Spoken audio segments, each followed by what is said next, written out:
vamos tratar sobre a audiência preliminar de conciliação ou mediação, que está prevista no artigo 334. Bom, algumas considerações, eu não vou conseguir acabar esse tópico hoje, né? Temos aí meia hora mais ou menos de aula, mas eu já vejo a metade e a gente termina no começo da próxima aula.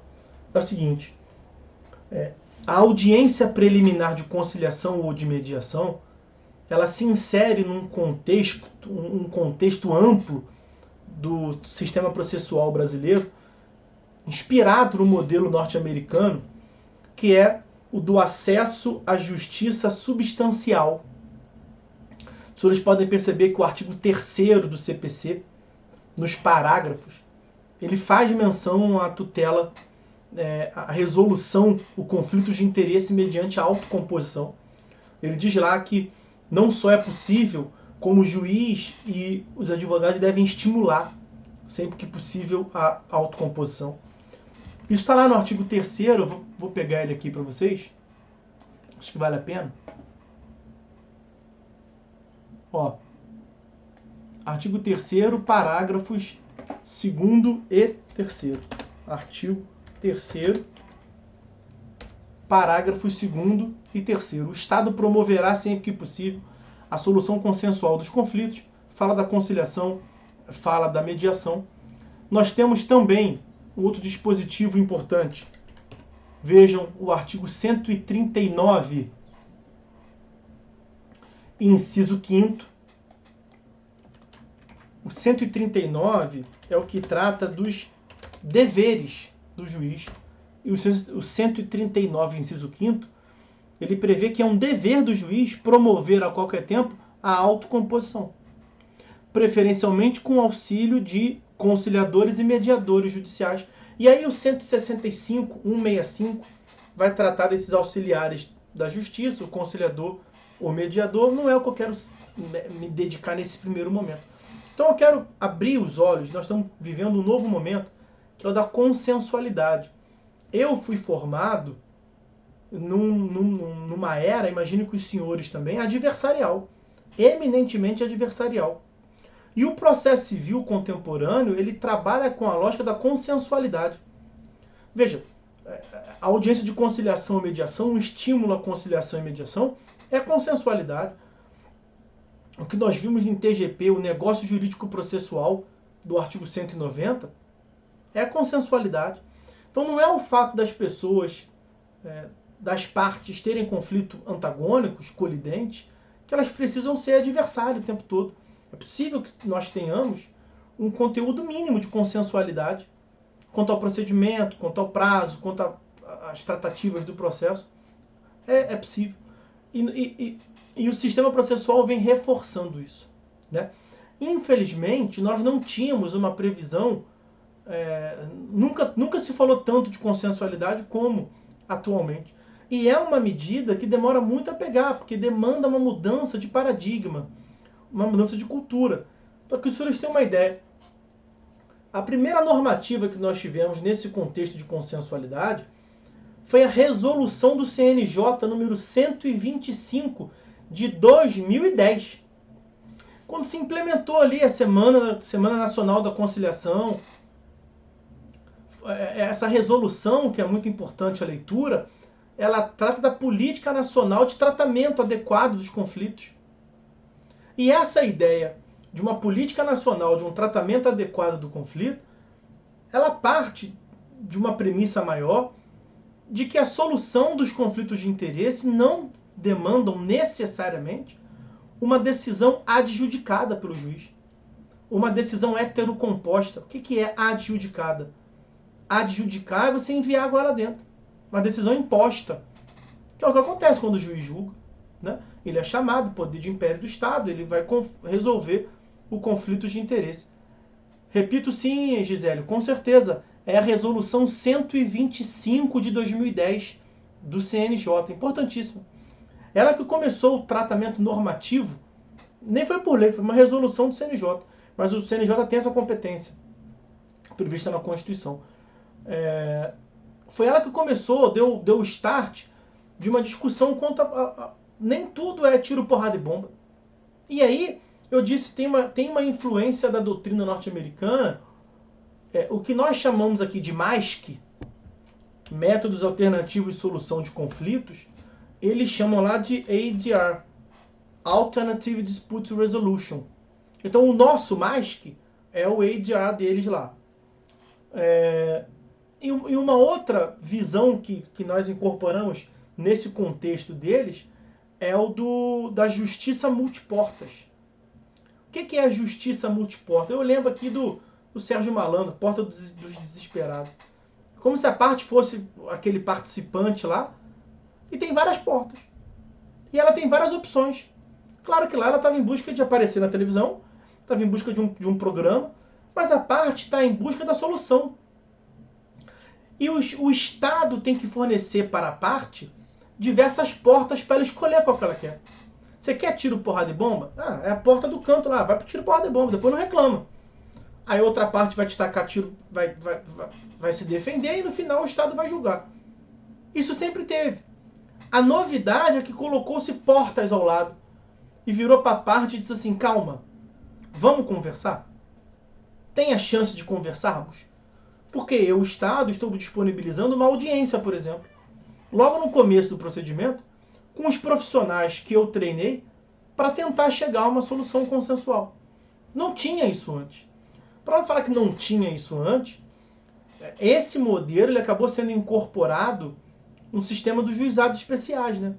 Nos juizados especiais já tinha mesmo uma audiência destinada apenas à conciliação. E depois era tiro, porrada e bomba. Né? Não é totalmente um primor, um êxito absoluto do sistema dos juizados, mas nesse ponto o CPC se inspirou, aliás, nesse e alguns outros. Mas o CPC se inspirou. Por quê?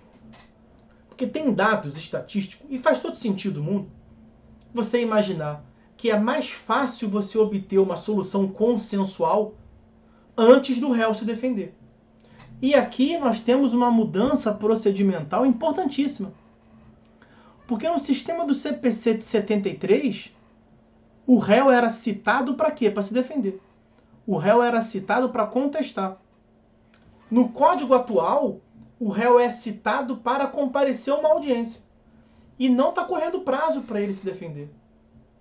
O sistema processual vira para o réu e fala assim, calma, o autor foi a juízo contra você e falou algumas coisas. A petição inicial está aí, você vai ver.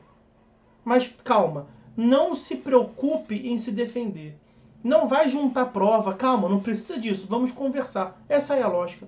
Uma postura totalmente diferente. Vamos conversar.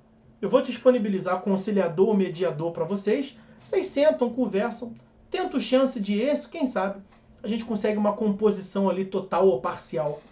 E a gente vai continuar para tiro, porrada e bomba só se for necessário. É uma nova mentalidade. É uma mentalidade da consensualidade. É uma mentalidade do que se chama multi-door system. Sistema multiportas. Né? Uma justiça multiporta. Multi-door courts ou multi-door system. Sistema multiporta ou corte, né? O tribunal multiportas. Que consiste no fato de que tem mais de uma opção para as partes. Tiro, porrada e bomba ou a tentativa da consensualidade. Bom, sobre essa perspectiva da consensualidade, nós temos algumas características que é importante aqui analisar. Pegar o artigo 334, que eu vou ver o que dá para ver aqui. Nós temos dois aspectos temporais no caput do artigo 334 que eu quero desde logo ver com vocês. Olha só. Veja como é que o legislador ele foi bem... me fugiu a palavra. Ele foi bem didático. O legislador ele foi bem didático. Ele ajudou muito o professor. Veja os institutos que nós vimos até agora. Né? Ele vai citar o réu para comparecer a uma audiência. Estamos na audiência, então teve a citação do réu para comparecer à audiência, mas só teve a citação por quê? Porque a petição inicial foi adequada, né? Aí olha a parte inicial do 334 ali. Se a petição inicial preencheu os requisitos essenciais, o que é esse? Se a petição preencheu os requisitos, despacho preliminar positivo, que eu chamei aqui. Eu falei para vocês, todo despacho preliminar positivo leva à audiência? Leva à citação? Não, né? Tem hipótese do 332, julgamento liminar de improcedência. Olha o legislador. Se a petição inicial preencheu os requisitos essenciais e não for o caso de improcedência liminar do pedido, olha que maravilha.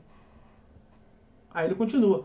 O juiz vai designar a audiência de conciliação ou mediação, com antecedência mínima de 30 dias, devendo ser citado o réu com pelo menos 20 dias de antecedência. Ó, antecedência para lá, antecedência para cá.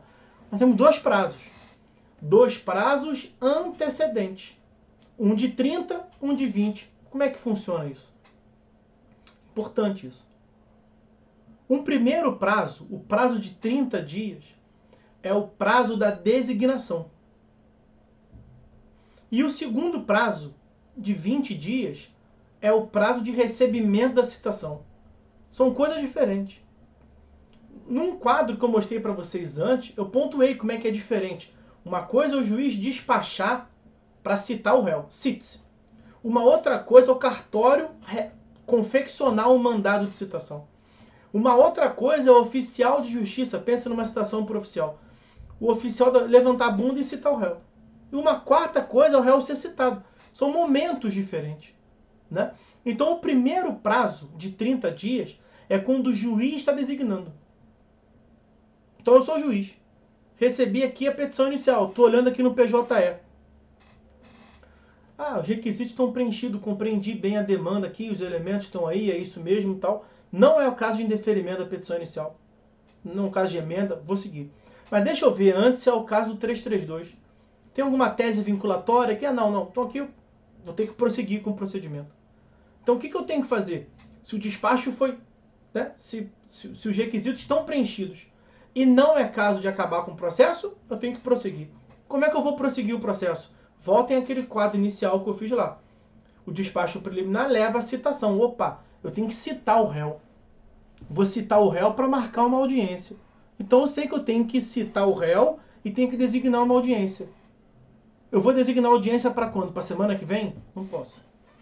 Vou designar uma audiência para daqui a 15 dias? Não posso. Eu tenho que designar uma audiência, então, daqui para frente. Hoje, finge que hoje é um dia útil. É dia 22 de agosto. Eu tenho que marcar uma audiência para pelo menos 22/9 para frente. Né? E como a audiência é um ato processual, são 30 dias úteis. Né? Todo prazo fixado em dias, todo prazo processual fixado em dias são 30 dias úteis. Eu aqui fiz uma redução. Né? Vai ter que pegar o calendário, ver 30 dias úteis e marcar para frente. Ok? Então, o primeiro prazo de 30 dias é o da designação. Quando vai designar, você olha para frente, 30 dias. Ok? Mas não é esse o único prazo. E aqui tem que ter cuidado com o seguinte. Se o juiz for afobado demais e quiser marcar a audiência cedo demais, no 30º dia, vou pegar o primeiro dia disponível e vou marcar. Pode dar problema. O que pode dar problema? O juiz tem que conhecer o seu gabinete, né? O seu cartório. Ver como é que está a sobrecarga de trabalho, como é que está funcionando. Porque quando o juiz expede hoje um despacho, profere hoje um despacho, para mandar citar o réu, você pode ter certeza que não sai, que o mandado não vai sair hoje. Não vai sair amanhã. Pode botar uma semana, 2 para frente aí, porque o cartório vai receber aquela determinação do juiz, vai entrar numa pilha e o cara vai fazendo um por um. Então, o juiz tem que se atentar que além do prazo de 30 dias para frente, que ele vai designar a audiência, o réu tem que receber com 20 dias de antecedência. Então não adianta ele querer ser rápido demais, porque se o réu não receber com 20 dias de antecedência, a audiência é nula. Não vai poder realizar a audiência, vai ter que remarcar. Então, o segundo prazo de 20 dias já está designado a audiência. Primeiro prazo, 30 dias para frente. O juiz já designou a audiência. O segundo prazo são 20 dias de antecedência. Então, vamos supor, se eu marquei a audiência para o dia 30 de setembro, o réu tem que receber até o dia 10 de setembro. Também ali é dia útil, você tem que, na verdade, contar o dia útil, eu estou aqui facilitando a conversa. Então, não adianta o juiz pretender ser afoito aqui. Ele tem que ter uma realidade do seu cartório e marcar a audiência num prazo razoável. Então, se ele sabe que quando ele expede, quando ele profere um despacho, o mandado sai uma semana depois, ele tem que levar isso em consideração. Como é que está sendo o cumprimento dos mandados? Então, chamar a atenção dos senhores que tem esses dois prazos. Um primeiro prazo, que é o juiz quando vai designar, e um segundo prazo, que depende do recebimento pelo réu. Ok? Bom, então está vista aí a hipótese, está vista aí o caput, essas questões do prazo. O parágrafo, eu não vou ver todos os parágrafos não, tá? Até porque esse 334, ele tem 12 parágrafos. Não tem necessidade de ver. Vou tratar os mais importantes para a gente encerrar esse nosso encontro. E na próxima aula, a gente finaliza essa audiência. O parágrafo 1º do 334 é um dispositivo interessante. Olha o que ele prevê ali. Ó. O conciliador ou o mediador, vírgula, onde houver. Esse onde houver é importantíssimo. Porque não podemos nos esquecer que o CPC é feito para o Brasil todo. Né? No Rio de Janeiro, até tem um centro de mediação e conciliação bem instaurado. E mesmo assim, não é toda comarca que tem. Então, o que esse parágrafo está dizendo? Que o conciliador ou mediador deve atuar nessa audiência de conciliação e mediação. É o campo próprio para ele atuar. Dito de uma outra forma, não é para o juiz fazer. Não é para o juiz participar dessa audiência. Mas depende de uma questão prática. Sei lá, porciúncula. Mas não tem, imagino que não tenha conciliador e mediador. E não vai ter, o processo não vai andar? Que tem que realizar essa audiência. A audiência é preferencialmente sem o juiz. Mas é sem o juiz e entra quem? Sai o juiz e entra quem? Entra o conciliador ou o mediador. Ué, mas aqui não tem conciliador e mediador. Então, nesse caso, evidentemente, por isso que tem aquela parte ali. Ó. O conciliador ou mediador vai atuar onde houver instaurado o centro de mediação. E por que não é para o juiz participar? Por que preferencialmente o juiz não participa? Porque há um princípio que norteia essa questão aí da mediação e da conciliação, que é o da confidencialidade. Para aumentar a chance de conciliação e mediação, esse princípio da confidencialidade está lá nos artigos 166 ou 67. Resumidamente, é objetivamente o seguinte, o que acontece na ACM, né, Audiência de Conciliação e Mediação, ACM. O que acontece na ACM, morre na ACM. É confidencial. O conciliador não pode abrir a boca, o mediador não pode abrir a boca. Mas quando o conciliador e o mediador fazem, não tem problema nenhum. Qual é o problema? É quando o juiz realiza. Como é que o juiz vai ter? Né? A maturidade. Não é nem a maturidade. O discernimento é difícil. Ele está realizando a audiência de conciliação e mediação, a parte abriu o bico. Ah, eu tive parcela de culpa mesmo no acidente, mas eu acho que é muito dano material.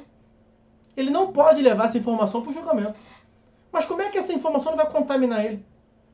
É difícil. Então, por isso, e veja, e naturalmente o advogado da parte não vai deixar ela falar isso na presença do juiz. Justamente porque é difícil você separar. Então o réu fala assim, não, eu tive parcela de culpa mesmo no acidente, mas eu acho que é muito. Eu até quero fazer um acordo. Ele está pedindo 50 mil, eu pago 10.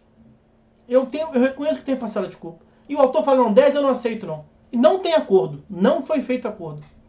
O processo prossegue, o autor não produz prova. E o juiz ouviu do réu dizendo que ele tem culpa.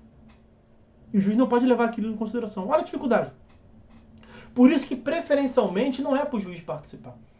Porque essas audiências de conciliação e mediação, o senhor deve ter visto já, quando não, a maioria delas não tem êxito, né? Não sai acordo nenhum. Quando não sai acordo, o certo é ter um documento, uma ata do conciliador, do mediador, dizendo assim, tentada a conciliação não teve êxito. Não é para falar o que um disse, o que o outro argumentou. Aliás, um dos trunfos que esses profissionais têm é tranquilizar as partes, dizendo que o que falar aqui vai ficar aqui, é o momento que vocês têm para abrir o jogo, para tentar obter uma conciliação. Se tiver acordo, a gente homologa e coloca a fim a esse processo. Se não tiver acordo, nada do que vocês falarem aqui vai prejudicar vocês. Isso é um princípio, está previsto em lei. Deixa eu ver se eu... Ó. 166. 166. Olha o parágrafo primeiro, mas o mais precisamente é o parágrafo primeiro. A confidencialidade estende-se a todas as informações produzidas no curso do procedimento conciliatório mediatório, cujo teor não poderá ser utilizado para fim diverso daquele previsto por expressa deliberação das partes. Mas como nós vamos trabalhar com a confidencialidade na figura do juiz? É complicado, né? É muito complicado. Professor, eu como advogada, se gravar a audiência, não posso usar eventual confissão como prova? Não pode. Não pode. Veja que 166, parágrafo 1º, é expresso nesse sentido. A questão é, formalmente não pode, mas aquilo não influencia o juiz, não. Não influencia em nada o juiz.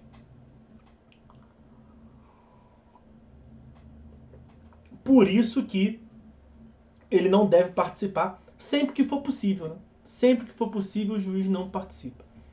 Bom, o último tópico que eu vou tratar com os senhores é a distinção da conciliação para mediação. Distinção da conciliação, porque a audiência é a audiência de conciliação ou de mediação. Quando que é caso de conciliação? Quando que é o caso de mediação? Meus amigos, é o seguinte. A mediação, o mediador, ele atua de um modo passivo. A mediação, o mediador, quando da mediação, ele não propõe solução. Então ele atua, sendo bem objetivo, ele atua muito mais parecido com o trabalho de um psicólogo do que de um jurista, de um julgador.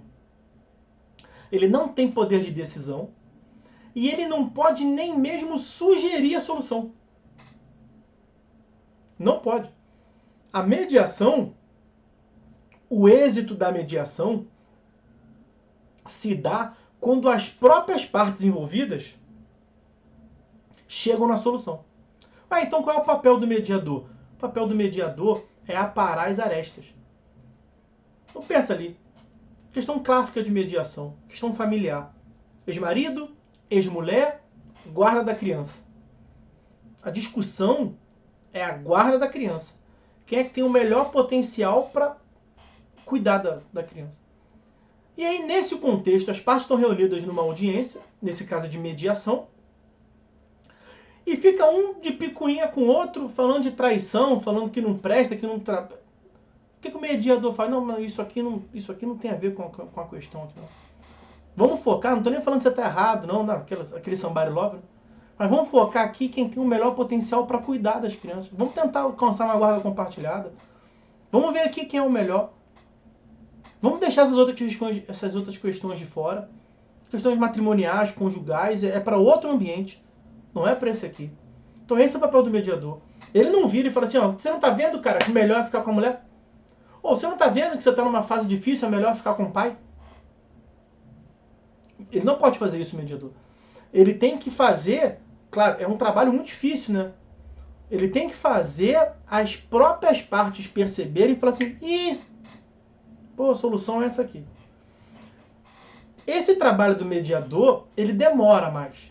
Então é possível e até é comum que tenha mais de uma sessão. Por isso que eu disse, é um trabalho mais próximo da psicologia. Mas é um trabalho mais efetivo. Porque o grande nós vimos a consequência, né? Como é que ele trabalha. Mas quando é que se dá ensejo ao trabalho do mediador? Ou quais são os casos que justificam a atuação do mediador? A mediação ela é justificada quando há entre as partes um vínculo jurídico continuativo. E é aqui que está o grande detalhe da situação. Porque veja, ex-marido e ex-mulher, eles vão continuar sendo pais da criança. Então eles têm que ter a maturidade, eles têm que encontrar uma solução para conseguir viver com essa característica, com essa situação de que eles vão continuar tendo um vínculo. Então o judiciário percebeu que não adianta ficar julgando na marra, com poder de império, o juiz é isso, é aquilo, aquilo outro. Não é incomum nessas relações jurídicas continuativas, e a família não é o único exemplo, não. Pensa, vizinho. A não ser que um deles consiga se mudar, eles vão ser pro resto da vida vizinho. E não é incomum, também há dados científicos, estudos comprovando, que nessas relações jurídicas continuativas, um ganha um processo e de picuinha dá ensejo a outro processo. E aí quem perdeu o judiciário fica enxugando gelo. Quando é muito melhor, é muito mais efetivo, fazer com que as partes percebam qual é o problema que tem entre elas. Às vezes, vizinho, autor e réu, parte A e parte B, já tem 20 processos na justiça, e eles nem sabem mais porque um odeia o outro. Que aquela questão já foi crescendo. Qual é o papel do mediador? Demorar uma sessão, 2 sessões, 3 sessões, enquanto for produtivo, para que as partes percebam que foi um longínquo tempo, há 10 anos atrás, que um comemorou um gol e o time do outro perdeu e aí degenerou. Uma questão boba. Que o cachorro de um faz cocô na frente da porta do outro e agarraram o ódio um do outro, e aí fica... É uma ação com som alto, é uma outra ação... Não resolve a situação. Mas quando as partes percebem e alguém consegue abrir os olhos dela, qual é o ponto nevrálgico, né? Eu também, sempre que eu falo disso, eu lembro da acupuntura, né? Tá com dor aqui, não tá conseguindo levantar, o cara vai lá no teu dedão e aperta. Mas como é que a solução de um problema aqui pode ser o dedo? Mesma coisa. Como é que a solução de um problema, sei lá, de estacionamento na porta, pode ter sido uma discussão há 10 anos atrás, que nem está na causa de pedir. A mediação tem esse potencial. E aí, resolvido aquilo, a tendência, a probabilidade maior, como foram as próprias partes que encontraram a solução, é aquilo se tornar efetivo e resolver de uma vez por todo o conflito de interesse. Então, a característica da mediação são esses dois pontos. Ponto 1. Há uma relação jurídica continuativa entre as partes. Então o judiciário, não vamos ser tão agressivo aqui, vamos ver se a gente consegue encontrar uma solução para esse problema e para outros possíveis. Então há um vínculo jurídico continuativo. E, segunda característica, o mediador, ele atua quase como um psicólogo. Ele tem uma postura passiva, ele não propõe solução. Conciliação. O conciliador, ele é indicado para quando não há relação jurídica continuativa. Então é o condutor do veículo A, que nunca viu o condutor do veículo B e que provavelmente nunca mais se verão. Veja, Rio de Janeiro, cidade turística. Um é do Maranhão, o outro é do Rio Grande do Sul. Passando férias no Rio, alugaram carro ou bateram. Podem ir a juízo? Pode.